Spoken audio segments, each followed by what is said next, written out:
ajaran dari Nabi Muhammad SAW, Iqra, bacalah. Jadi itulah juga semangat dari Golkar Institute, kita tidak berhenti belajar.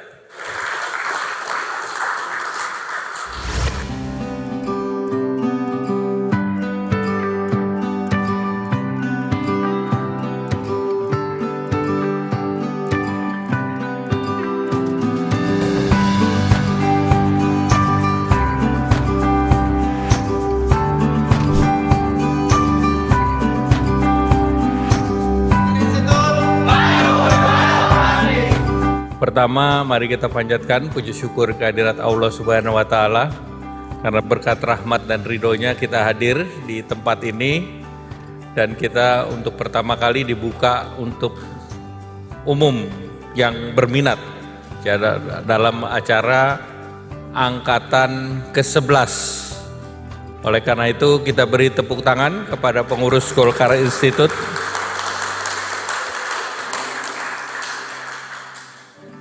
Pak Dito dulu pernah meragukan Golkar Institute ini bisa bertahan. Tapi alhamdulillah ini udah 11 batch, udah 11 gelombang, dan menjelang pemilu ini gelombangnya saya minta Pak Aceh untuk semakin kencang lagi. Karena ini adalah siarnya Partai Golkar. Dan saya senang dari 39 minus 1 peserta, 36 belum pernah mengikuti politik, Pak. Jadi ini yang luar biasa. Hari ini di Amerika ada 2 bank yang kita sebut run out atau dikejar. Atau bahasa jelasnya 2 bank mendekati bangkrut, dan ini besar.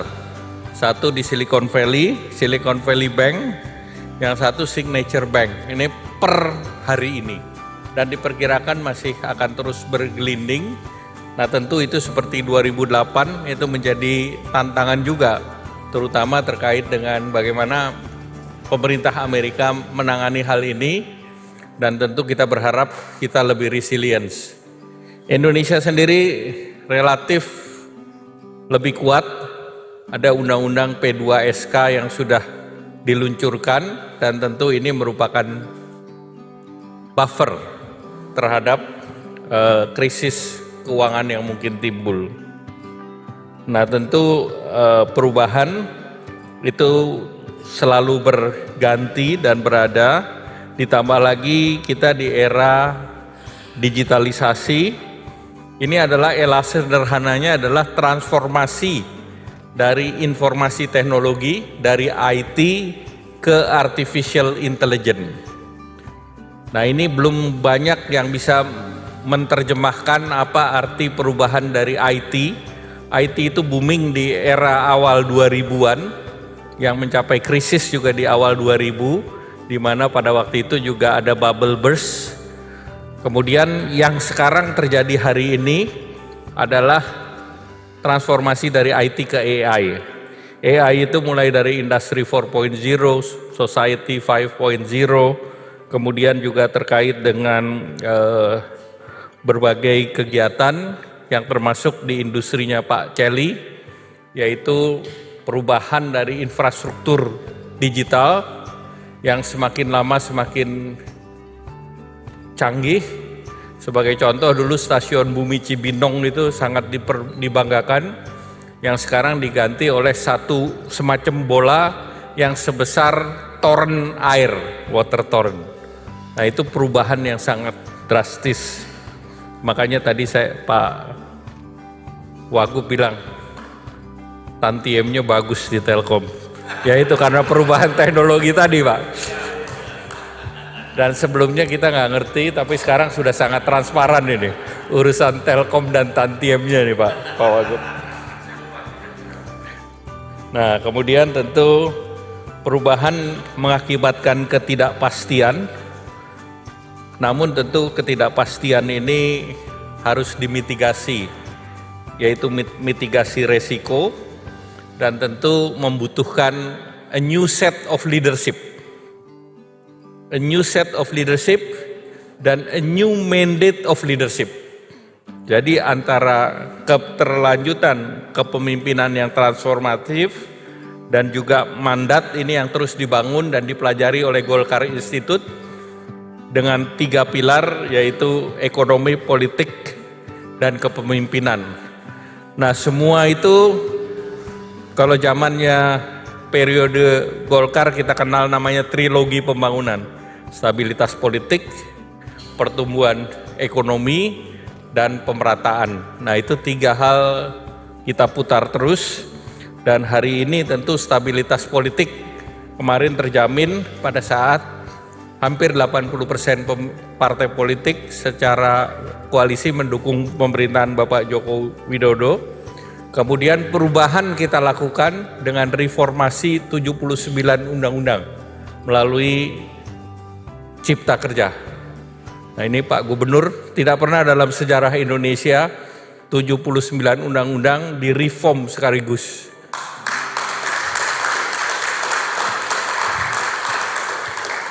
Kalau satu undang-undang paling cepat dibahas 1 tahun, maka 79 ini selesainya 79 tahun. Tetapi setiap transformasi selalu ada pertentangan. Dan itu suatu hal yang biasa.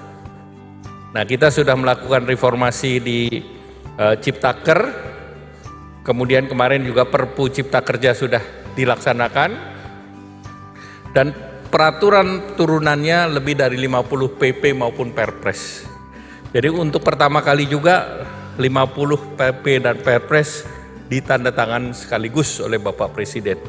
Jadi komitmen transformasi di pemerintah sudah luar biasa, dan Indonesia adalah satu-satunya negara selama COVID yang melakukan transformasi, dan ini dihargai baik oleh World Bank maupun IMF, dan itu juga yang mendorong kita bisa berhasil menyelesaikan agenda G20 karena Indonesia dianggap sebagai negara yang melakukan transformasi. Bahkan kemarin di akhir tahun saya mendapatkan laporan dari Harvard University Business School, itu melakukan kunjungan kerja seluruhnya 50 orang, pilihannya ke Indonesia. Jadi Indonesia ini sedang berada dalam perhatian dunia karena keberhasilan daripada G20.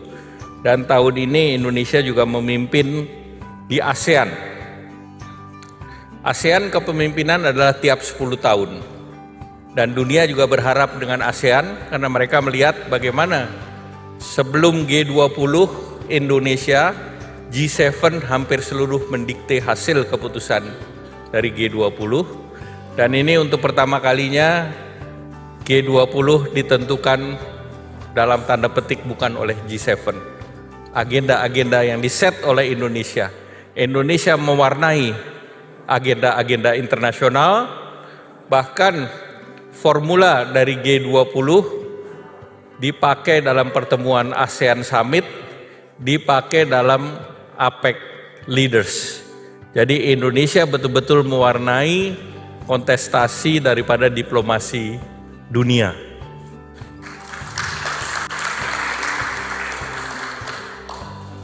Contohnya tentu kita lihat dari bagaimana kita menghandle G20, khusus untuk dari leadership, kita bawa semua di kapal definisi Pak Gubernur. 20 senior official taruh di Pinisi, diminta untuk menyelesaikan agenda di Labuan Bajo. Kita lihat ajak sunset, kalau yang nggak setuju silakan loncat.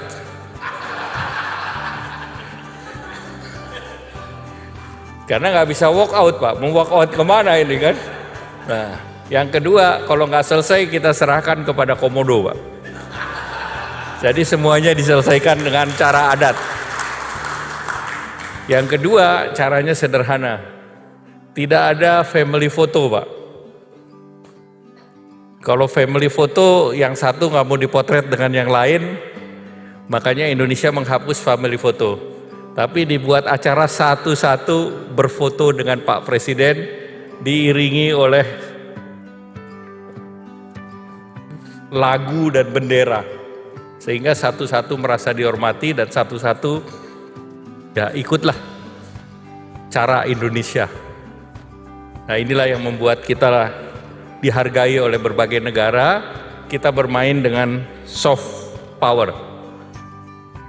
Nah, tentu kita melihat transformasi ini banyak dilakukan oleh berbagai pemimpin, namun tentu Partai Golkar melihat kepemimpinan politik itu menjadi penting karena banyak kebijakan lahir dari kebijakan politik, dan tentu kebijakan politik ini harus didukung oleh parlemen, dan kebijakan politik yang didukung parlemen harus didukung oleh anggaran melalui APBN. Jadi itu seluruhnya berada dalam program pemerintah, sehingga tentu berbagai aspek ini menjadi aspek yang sangat penting dan sangat dirasakan oleh masyarakat. Nah, terkait dengan karya kekaryaan, tentu seperti dalam logo Golkar, ini kita berharap bahwa pada hakikatnya manusia itu hidup untuk berkarya. Dan berkarya itu karena manusia hidup. Karya itu hanya akan optimum kalau pendidikannya baik, kompetensinya baik. Dan Partai Golkar, Kang Emil, adalah satu partai kalau kita rapat DPP, kita lempar kapal dari kertas, kalau itu jatuh pasti jatuhnya di tangan doktor. Dan kalau tadi Ketua Rektor Golkar Institute membuat data mengenai siapa yang peserta Golkar Institute, kita bisa bilang bahwa dari daftar itu yang tadinya S3 itu mungkin 70% dari DPP ada di S3, dan dari 70% itu saya jamin 50% lulusannya Unpad, Pak. Jadi nggak bisa lari dari Kang Emil. Ini semua memang bahasa Inggrisnya mana Giri nih? Giri mana? Wiswayahnya Kang Emil itu sudah di Golkar, itu wiswayahnya. Jadi inilah yang membuat Golkar terus berkarya, karena kalau sudah menjadi doktor maka dia tidak melepaskan dari membaca. Dan itu sesuai dengan ajaran dari Nabi Muhammad SAW, Iqra, bacalah. Jadi itulah juga semangat dari Golkar Institute, kita tidak berhenti belajar. Jadi kalau ada partai politik yang sudah melakukan lifelong learning, bukan dalam bentuk slogan, tapi sudah dihayati oleh kadernya, itulah Partai Golkar, Kang Emil. Tentu untuk Golkar Institute, saya berharap bahwa pemula ini menjadi sangat penting, dan kita masuk dalam bonus demografi. Bonus demografi ini 10 tahun ke depan, Korea tumbuh hampir 4 kali, dari 1.700 hampir 2.000 per kapita menjadi 17.000 dalam setahun. Tidak banyak negara yang bisa melakukan lompatan 9 kali. Sekarang Indonesia 4.000, dan kita berharap dalam 10 tahun bisa melompat 3 kali menjadi 13.500.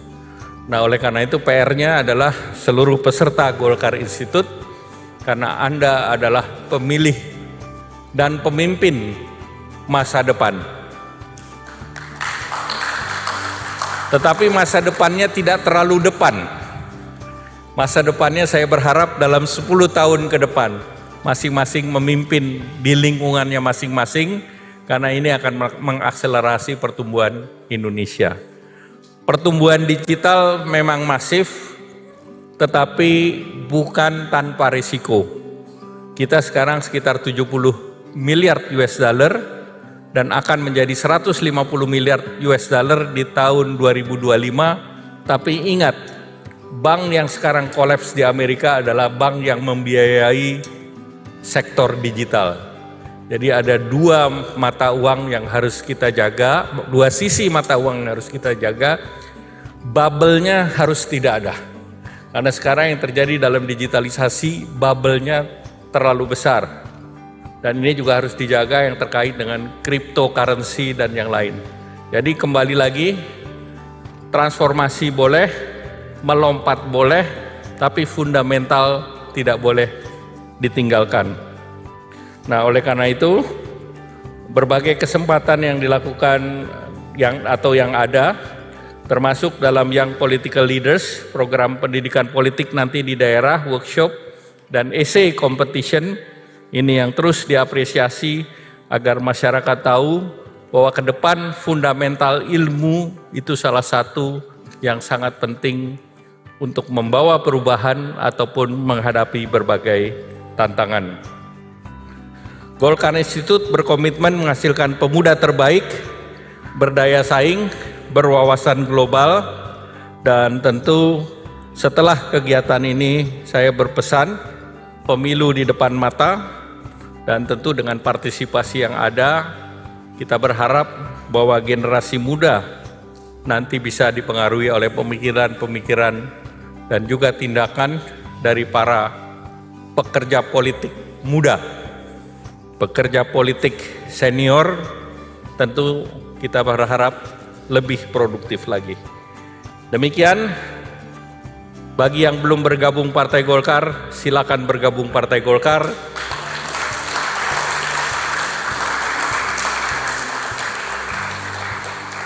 Partai Golkar adalah partai terbuka, dan kalau di perbankan, Partai Golkar adalah sekolahnya politik. Hampir tidak ada kader partai politik yang bukan alumni Partai Golkar.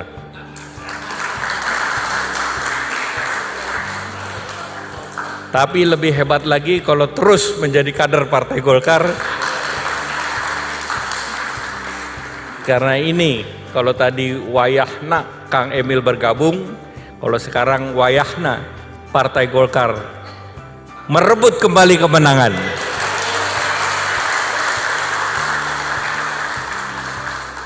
Terima kasih. Dengan mengucapkan Bismillahirrahmanirrahim, saya buka Executive Education Program for Young Political Leaders Angkatan ke-11.